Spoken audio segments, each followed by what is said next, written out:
দর্শক আসসালামু আলাইকুম, আপনারা সবাই কেমন আছেন? আশা করি ভালো আছেন। তো দেখতে পারে আমারও চাষায় রাস্তার মাঝে তরমুজ পড়ছে, তরমুজ খাইরা। দেখুন, মানুষের কত পিপাসা থাকলে, ইচ্ছা থাকলে তরমুজের প্রতি মানুষ এরকম করতে পারে। আর আমার এই চাষারে আমি জানিয়ান না চিনিয়ান না, জানি না কোন জায়গাত বাড়ি, আপনাদের কাছে শেয়ার করতেছি। কারণ এখন তো বাংলাদেশে তরমুজের খুব বেশ অভাব নাই, ঠিক আছে।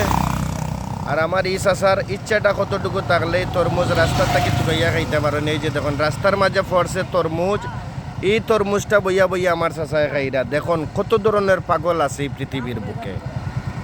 যেই বাবা কিতা করো, কিতা চাষা তরমুজ খাইরা নি বাবা? কই পাইলায় তরমুজ? রাস্তার মাঝে পড়ছে না কিতা? দেখুন দর্শক, পৃথিবীর বুকে কত ধরনের পাগল আছে হিসাব ছাড়া। ধন্যবাদ সবাইকে, দেখা হবে অন্য কোনো ভিডিওতে, অন্য কোনো প্লেসে।